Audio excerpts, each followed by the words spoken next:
Buktikan dulu sendiri. Saya yakin feeling kita lebih kuat daripada feeling orang lain. Dengan betul-betul dengan tulus. Apapun yang dilakukan dengan tulus dan ikhlas dan tanpa pamrih, saya yakin niscaya hasilnya pasti akan bagus.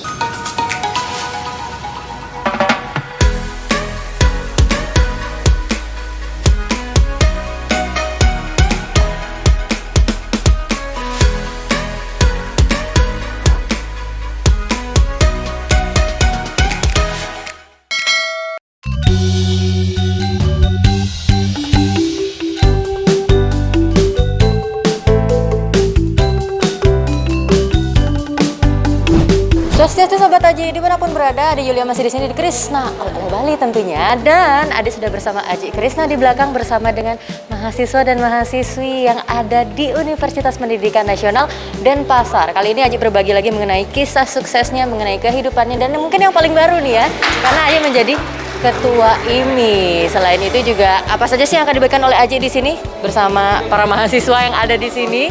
Saksikan Krishna Oleh Bali. Ciao.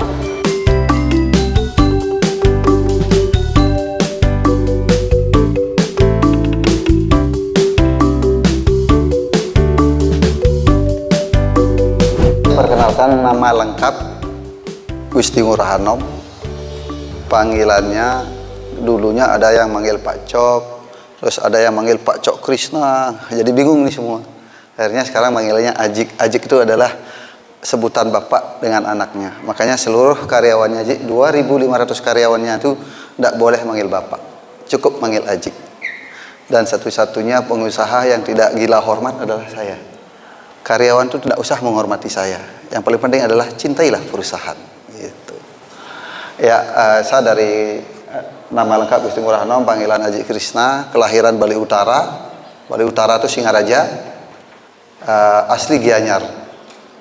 Keluarga, orang tua adalah petani, ibu saya adalah pedagang kue. Begitu sehari-harinya, dan saya adalah tampatan S2, SD SMP. Tepuk tangan dong. Nah, saya sehari-hari itu setiap hari bantuin orang tua saya jam 4 subuh, bantuin ibu jualan kue ke pasar sampai jam 7.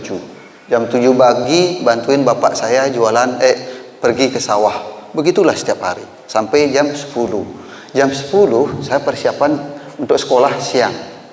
Dan saya sekolahnya setiap hari PP pulang pergi jalannya 5 kilo. 5 kilo setiap hari. Zaman sekarang mana ada anak-anak milenial jalan kaki sekolah kan. Zaman saya itu, saya setiap hari jalan kaki sekolah kurang lebih 5 kilo pulang pergi. Uang saku yang diberikan oleh orang tua 100 rupiah. Kadang-kadang dikasih, kadang-kadang tidak. Dan uang saku yang 100 rupiah itu sangat berguna buat saya beli es dan jajan. Kecuali urgent baru saya naik angkot. Kalau udah urgent naik angkot saya nggak bisa beli jajan dan es. Nah, apa yang saya sampaikan di sini kepada adik-adik semuanya, saya tidak ada melebihi, tidak ada mengurangi. Begitulah kenyataan pahit hidup saya waktu di kampung. Nah, kurang lebih artinya selama 3 tahun saya sekolah jalan kaki setiap hari dan bantuin ibu setiap hari, bantuin bapak setiap hari. Akhirnya saya tamat SMP.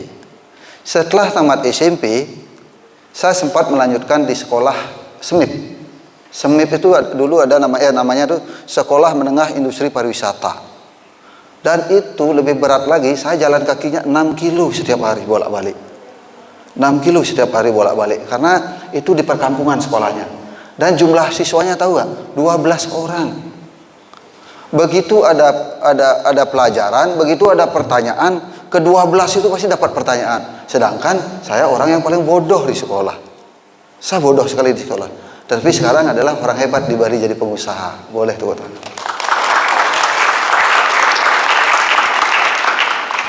Saya sekolah ternyata hanya 6 bulan. Karena keterbatasan ekonomi orang tua saya. Dan satu-satunya desa termiskin di kampung saya adalah orang tua saya. Di desa saya kelahiran desa Tanguse. Mungkin ada yang dari Singaraja. Saya kelahiran desa Tanguse. Dan satu-satunya orang kampung yang paling miskin di desa saya adalah keluarga saya. Tetapi sekarang adalah desa Tanguse itu, desa kelahiran saya itu sekarang adalah desa nomor 2 terbersih di Bali. Berkat saya sendiri yang menata.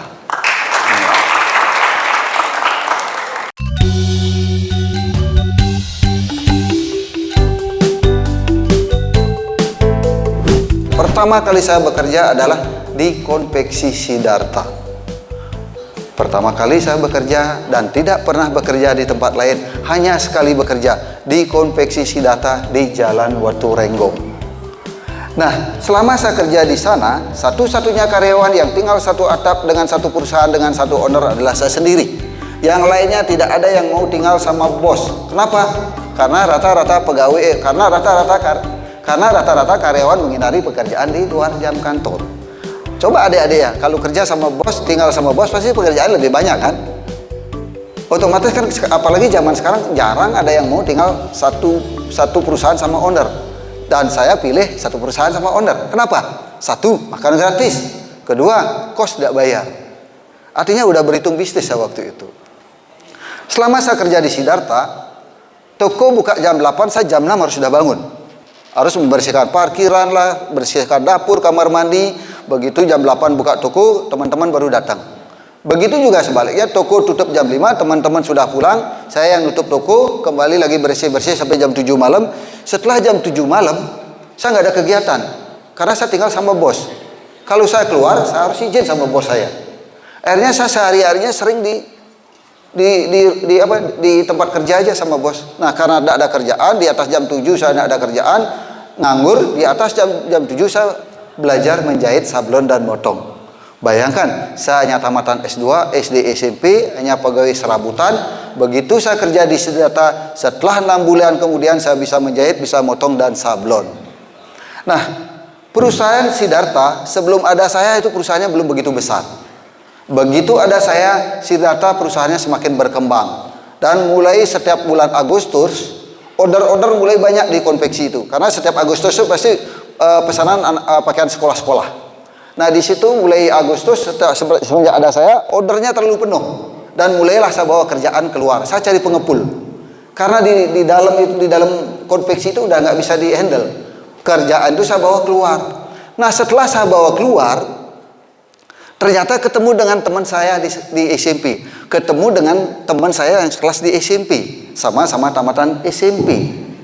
Dan waktu saya sekolah, saya tidak pacaran, hanya malah musuhan. Tetapi karena sering bawa kerjaan, sama-sama merantau, dia sebagai tukang jahit tidak melanjutkan sekolah karena keterbatasan ekonomi. Akhirnya saya sering curhat, sering bawa kerjaan, akhirnya saya pacaran. Akhirnya singkat cerita, saya nikah muda umur 19 tahun sama teman sekolah sekelas di SMP dan sama-sama tidak mampu dan sama-sama tamatan S2. Artinya pemilik Krisna oleh-oleh ini adalah suami istri S2, SD, SMP.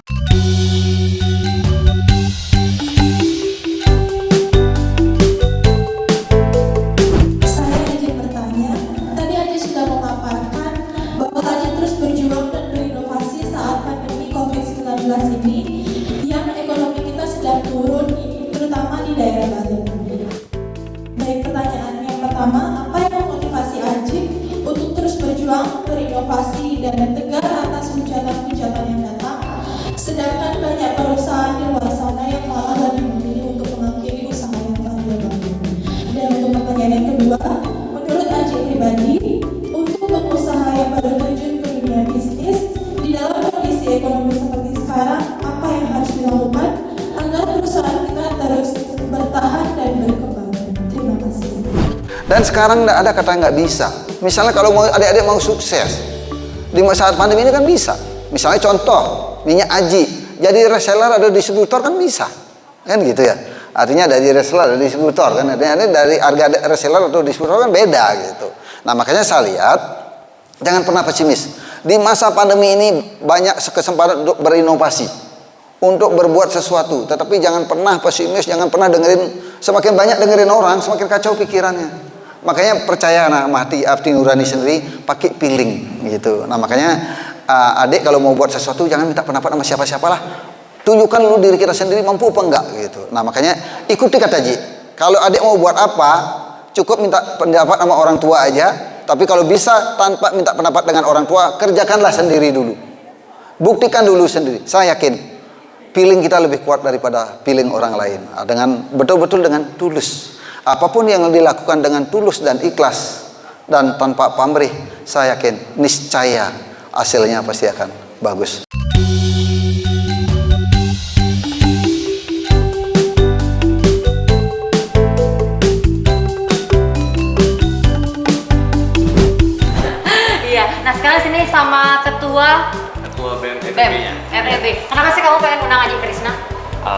dari temanya sih, kita merasa tema yang udah kita angkat kan tentang peluang bisnis dan juga bisa menjadi agen perubahan dari peluang bisnis itu. Nah, kita rasa orang yang berpengaruh dalam dunia bisnis dan praktisi dalam dunia bisnis di Bali adalah kita rasa Ajik yang sangat bisa memberikan atau membagikan pengalamannya Ajik selama beberapa tahun sudah menggeluti dunia bisnis dan sekiranya bisa memberikan kebermanfaatan kepada mahasiswa yang sudah daftar. Mas Tunggal. Apa yang ingin kamu contoh dari Ajik Krishna berarti? Karena sekarang udah datang, tadi udah dengerin juga gimana kisahnya Ajik. Apa yang bisa kamu ambil?